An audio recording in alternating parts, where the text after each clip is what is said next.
Jasage de jeu de rôle on the go. Là, c'est vraiment pas improvisé parce que j'ai pas préparé ce que je vais dire. J'ai juste une petite phrase qui me passait dans la tête. C'est là-dessus que je vais développer pendant 5 minutes. C'est poche un guerrier. Pourquoi vous dites ça? Non, c'est moi qui le dis, c'est pas vous autres, c'est moi. Dans le fond, c'est plus dans le sens qu'un guerrier pourra jamais vraiment disrupter la game. T'sais, il va jamais tout détruire les plans du maître, en ce sens que les magiciens, les sorciers, les prêtres, ils ont tout le temps des estis de spells. Puis là, genre, tu sors le spell de ton cul, puis là, le maître fait « Asti, j'avais pas pensé que t'avais ça! » Puis si tu montres le guerrier, l'archer, à la limite, le voleur, ils ont jamais ça. Tu sais, tu peux pas faire un coup d'épée bionique qui envoie ton big boss paralysé en enfer. Ou tu sais, le guerrier n'a rien de si spectaculaire que ça. Je sais pas, j'essaie de penser vite là, puis je trouve rien. Tu sais, surtout haut niveau, là, tu sais, je veux dire, tous les spellcasters, ils ont des affaires incroyables pour faire, pour surprendre le maître, pour démolir l'histoire, couper l'herbe sous le pied du maître, tu sais, tout ça, ils ont tout ça, eux autres. Mais le guerrier, lui, il a une épée. Si tu lui donnes pas une épée magique, mettons, ben, il n'y aura jamais rien. Tu sais, oui, ok, t'as une lame vorpale 20, la tête est coupée, c'est super hot. Mais si t'as pas ça, t'en couperas pas des têtes de même sur un vin naturel. Puis tu pourras pas rien faire de spécial. Tu pourras pas paralyser un monstre, créer une prison de force. C'est ça. Mais ça enlève rien au guerrier. Je veux dire, il a son utilité, il est important.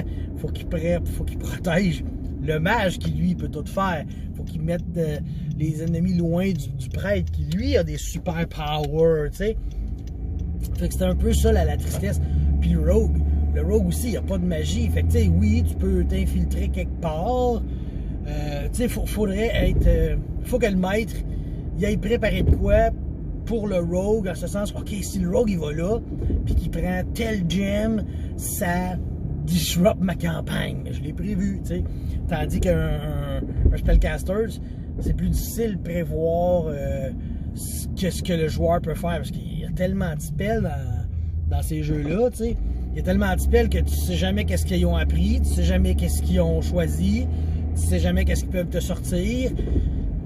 C'est comme un danger imminent à chaque coup, tu sais. Bas niveau, là, on s'inquiète pas, là, tu sais. Mais plus tu montes de niveau, plus qu'ils peuvent arriver à quelque chose de spectaculaire, tu sais. Puis c'est sûr qu'à la limite, t'as l'inverse aussi, probablement, que tes monstres spellcasters, ils peuvent surprendre tes joueurs, tu sais. Mais un monstre combattant a moins de chances de surprendre tes joueurs parce que, tu sais, il va juste frapper, puis là, mané, oh, il frappe super fort. Ou ben, hop, il y a genre 4 attaques ce round-là. Mais il reste qu'au final, il n'a rien fait d'incroyable. Fait que, ben, c'est un peu ma réflexion spontanée du matin. J'ai vraiment fait comme, j'ai le goût de dire de quoi. Ah, les guerriers, c'est de la merde, c'est... Mais c'est pas vrai, là. J'aime ça, les guerriers. J'adore jouer des guerriers. Leur roleplay est super le fun quand t'en fais un le fun. J'ai connu des guerriers plates en Christ. Là. Le taciturne implacable. Si tant qu'à jouer ça, je joue pas. Là. Tu joues un rôle de pas parler puis de rien faire. Fait que c'est ça. Parlez-moi de ça. Vos impressions sur...